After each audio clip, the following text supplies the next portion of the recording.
Masih bersama kami pemirsa dalam program Downcast, saya Doni Kaiser. Dan saya Don Bosco Slam. Terima kasih bagi Anda yang tetap setia menyaksikan melalui layar Nusantara TV. Dan juga jangan lupa like, share, subscribe, dan juga komen tayangan Downcast hanya di channel YouTube Nusantara TV Official. Oke, Bang Don, kita balik lagi ke wartawan perang kita, Mas Faisal Assegaf.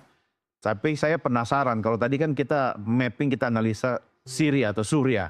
Tapi di balik negara itu kan sosok Bashar al-Assad ini sebenarnya memegang peranan yang sangat penting dan sentral gitu kan. Dan berkuasa sangat lama. Sangat lama kalau bicara keturunannya ya. Dari ayahnya sampai Hafez al-Assad sampai ke Bashar al-Assad. Itu berapa tahun? 51. Dari dia mulai 2000 berkuasa. Ya, 2000. Itu kan sudah tahun sendiri. Iya. Bapaknya 71. Oh. Lewat kudeta. Oh ya, ya. Kekuasaan yang lama itu sebetulnya kalau Anda baca, sebetulnya karakter utama kekuasaan itu apa? Memang represif. Kalau di Timur Tengah nih ya, karakternya itu rata-rata sih otoriter. Ya. Kita lihat walaupun dia bukan bentuknya kerajaan, kita lihat seperti Mesir itu kan republik. Al-Jumhuriyah, ya kan, Al-Misriyah, Republik Mesir, Arab Mesir. Itu kan republik, artinya ada pemilihan umum. Tapi tetap aja yang berkuasa itu. Terus kita lihat di Tunisia. Aroma monarki ya. Iya, republik tapi aroma monarki. Terus juga kayak Libya. Libya itu kan kita juga bingung karena dia bukan presiden, sebutan. Tapi Al-Jumhuriyah republik nyebutnya. Tapi dia pemimpin. Jadi memang karakter di Timur Tengah itu karakter diktator. Makanya saya pernah mengkritik. Tapi tidak semua kan? Tidak semua.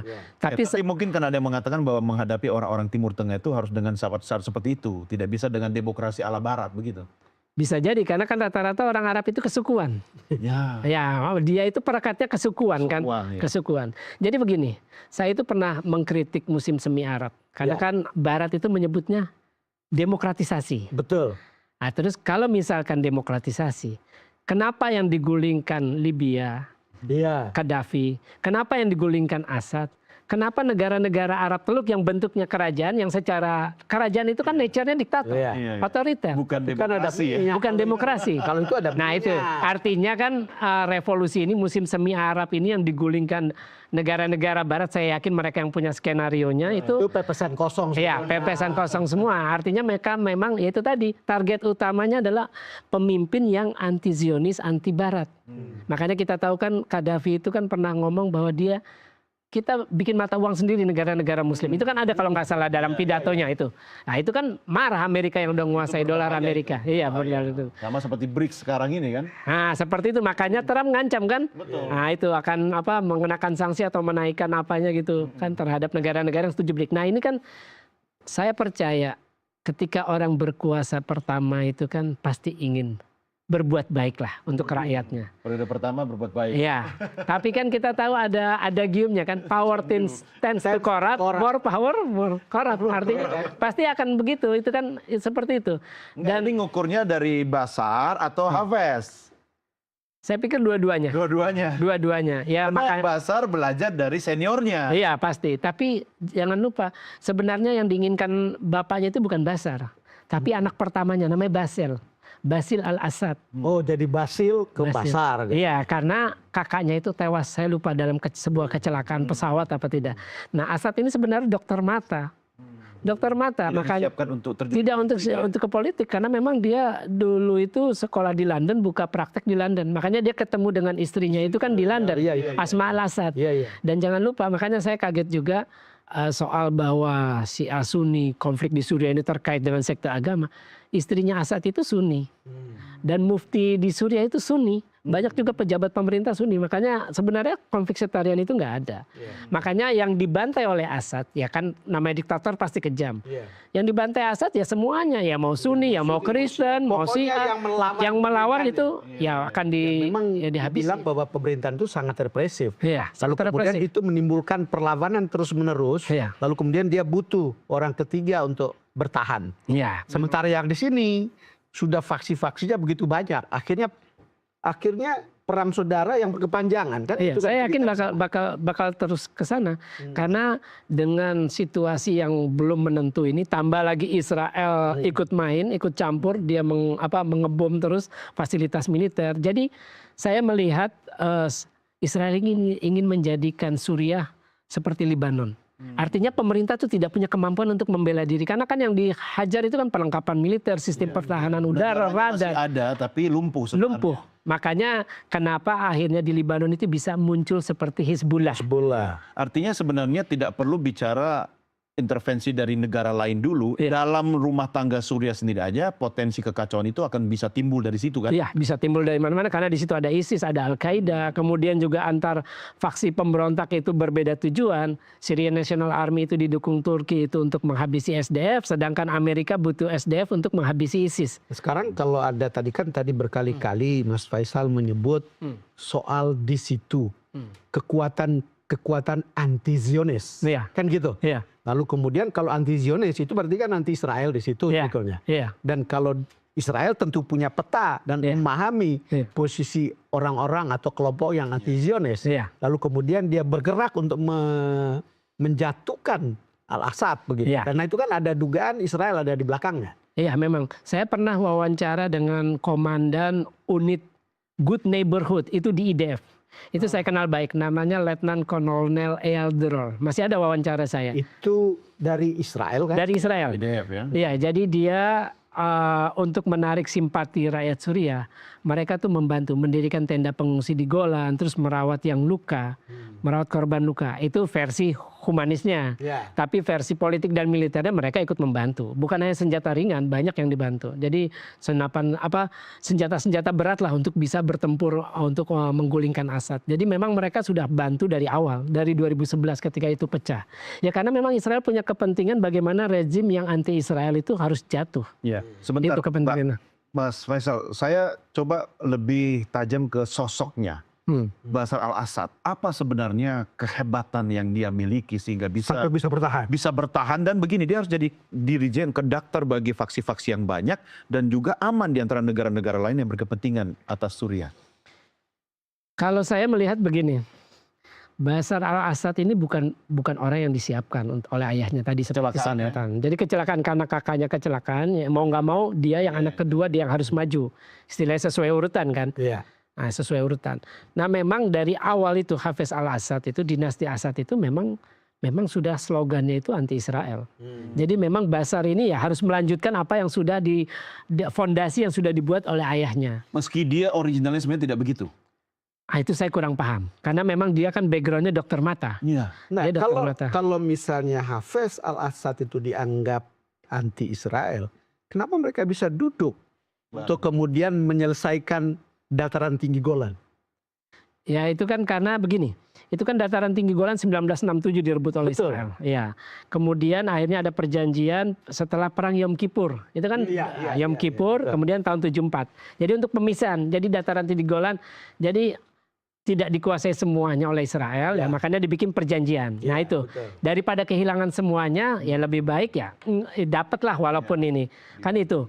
Nah sebenarnya kan gini, Suriah itu dari sejak perang 1948, perang Arab Israel pertama itu selalu terlibat, karena Suriah adalah kekuatan militer terbesar saat itu di dunia Arab, makanya mereka terlibat seperti itu. Makanya kehilangan waktu itu kan yang kuat itu Syria, Mesir dengan Irak. Tiga negara itu yang paling kuat militernya ketika Israel baru terbentuk. Makanya Mesir kehilangan Sinai. Itu kan setelah perang 1973. Jadi memang seperti itu. Nah, kalau sekarang kita melihat posisi Suriah dengan sudah tidak ada Al-Assad dan mentalitas militernya yang sudah semakin terpuruk, bagaimana cara mempersatukan di antara puing-puing yang ada di bawah Jolani? Jolani udah bilang bahwa semua pasukan harus kembali ke barak. Makanya kita lihat di Aleppo. Di Aleppo itu udah ada kayak apa sih? QR code. Ditaruh di itu untuk memberitahu semua update apa kebijakan HTS. Itu ditaruh di jalan-jalan, di tiang di jalan. Terus di Damaskus juga udah polisi. QR code semua ada di situ. Yang saya tahu di Aleppo. Iya, jadi artinya memang sipil yang harus di situ. Jadi Jolani ini bagus berusaha. Dia itu berhasil menarik simpati rakyat. Pertama karena dia ingin bahwa rezim baru ini akan beda dengan Assad.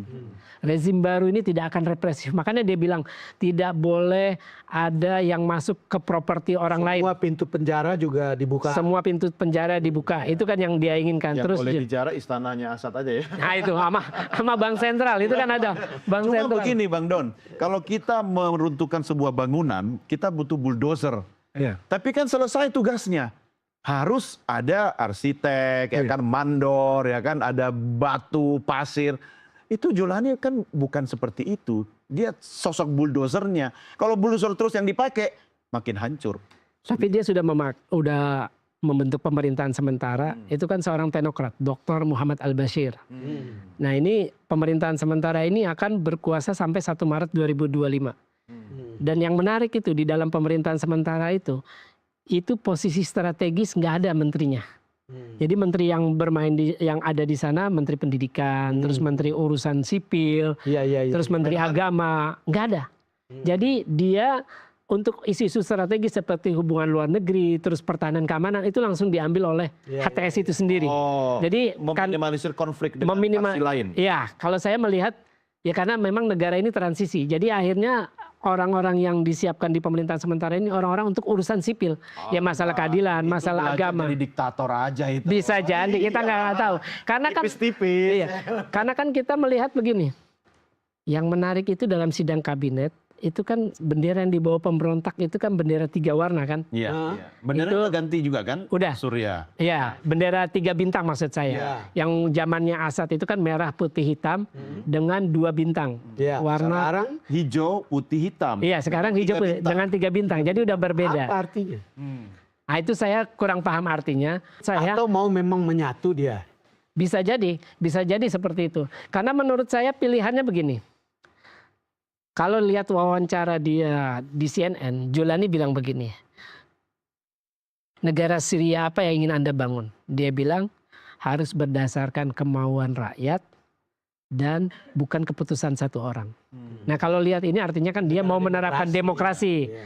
Sistem multipartai, ada Ala pemilu. Surya, tapi dengan ada bendera tadi itu bukannya tanda ngajak perang.